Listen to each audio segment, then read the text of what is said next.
Hello and welcome back to another video on Wrestling and to another edition of AEW Dynamite out of 10, and this is a special 3-hour episode of September to Remember.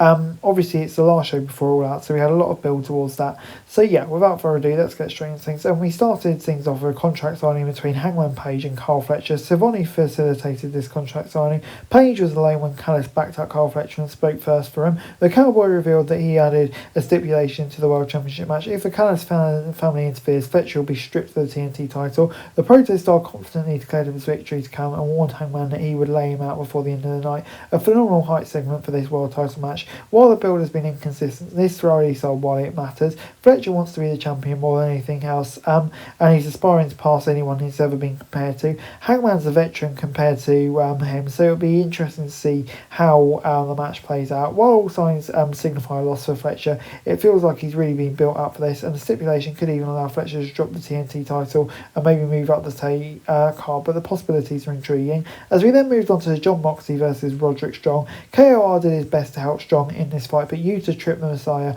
off the backbreaker right into the Bulldog choke for the tap out. While there's little dramatic reason to invest in a Carrigan feud with the Death Riders right now, this was quality in ring match between the two veterans. Strong has consistently delivered in the ring, no matter what the story. The two mesh well together, and yeah, it was really good. So while the Messiah of the backbreaker is such a threat to the Death Rider, Mox needed the win here, but it wasn't a surprise that Darby Allin didn't appear. The action solidified the difficulty of anyone to overcome the Death Riders. So yeah, 6 out of 10.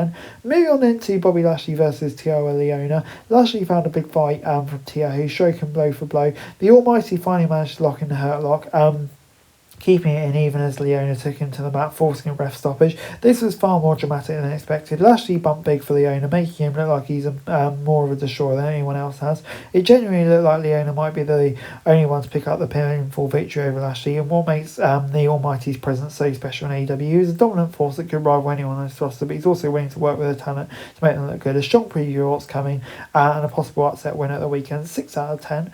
Moving on then to Tony Schiavone, who warned that any physicality between FTR and Copeland Cage would lead to a £100,000 fine, while Stokely made it clear it was £500,000 if he got attacked.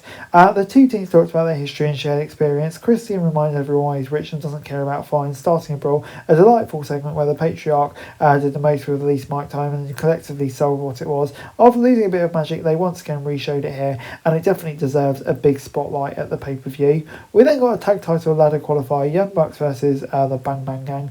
Juice Robinson and Austin Gunn fought with all their heart, but fell to the merits of the driver. The Young Bucks kept themselves fresh each week, now riding high with a $500,000 they're quickly wasting. They also continued to battle for extra fire and major opportunities, leading to consistently good performances. This was great from bell to bell. Austin and Juice knew how to keep the same energy at Nick and Matt. It was the best pure action of the night at this point. The win was always going to be the Bucks' way. It was nice to see the Bang Bang Gang figure out the sooner. They deserve to be more than just their names that leaves a big name. Brodido's already delivered a phenomenal match with the Bucks, and it'd be a good idea for them two to get really the spotlight. 7 out of 10. As we then moved on to the Unified Championship Eliminator, Mascara Dorado versus the Beast Mortos. Dorado was consistently one step ahead in this match, managing to put him down with shooting star press. Afterwards, Okada arrived to taunt his challenge alongside Callis. Takeshita then followed to stare down the champ before Dorado springboarded onto the Rainmaker. AEW packed in great action during the second hour. This time it was all about the Lucha Libre. These two men were rolling throughout in classic Lucha fashion.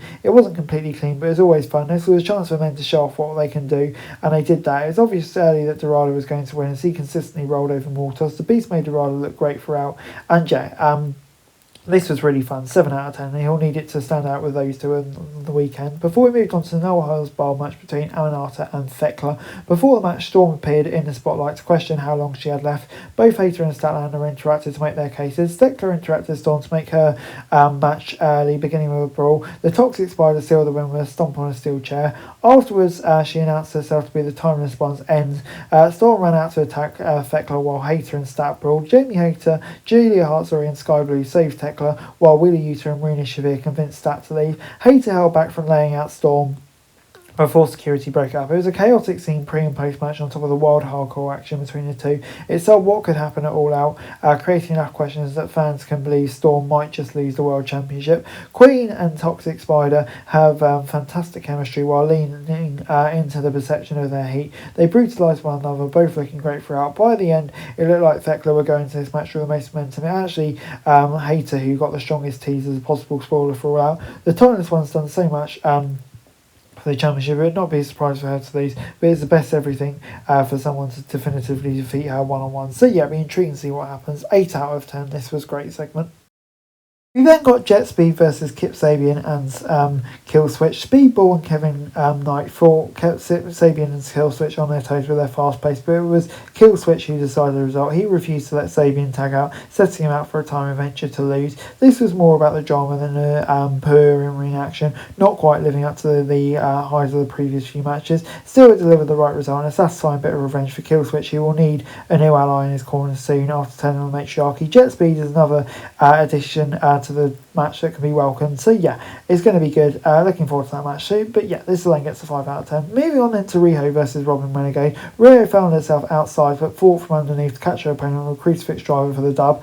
Afterwards, Robin grabbed the leg of Riho to set up Monet to lay her out with a Monet maker. This was an extended squash. Robin never really had a chance, but it was the best Riho's looked. Robin bumped consistently clean for her, and Riho really looked good here. I've definitely boosted her kind of feel for the match with Sasha, and yeah, it's going to be a great match, but I don't think she's going to win, but yeah, I still think it'll be very good. 5 out of 10.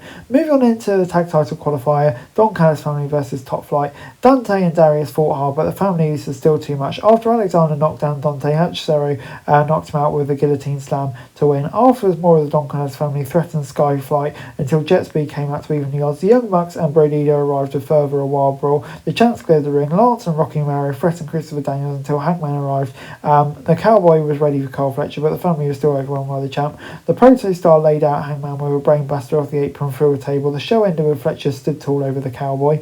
This was a fun final match tonight, but it was part of the best action. It might have been better for the Young Bucks versus Bang Bang Gang to close this out. The aftermath in this case would not have changed. The goal was to sell that Fletcher might be too much for Hangman. He earned his match by putting Omega on his shoulder with a brainbuster through the table. It makes sense for him to do the same to Hangman. In the highly unlikely event Hangman loses, it'll probably be down to an injury, but I can't really see it. But yeah, this alone was still a good way to end the show. I'm here at 6 out of 10. Overall, AEW Dynamite gets a 6 out of 10 from me. Yeah, this was a pretty decent show. 3 hours that flew by with ease, selling big matches. Go Home Dynamite, so I think didn't always feel kind of as well structured and done as this one. A few segments maybe didn't quite reach the standards we hoped for, but on the whole, I thought it was a pretty solid and fun show without. And Jack gets a 6 out of 10 from me. That's it for this video. Thanks very much for watching. Remember to like, share, subscribe. Follow us on our socials, link in the description below for daily wrestling news, meme and content. Subscribe to our other channels on screen right now, that'd be greatly appreciated. Thanks very much for watching. Peace out.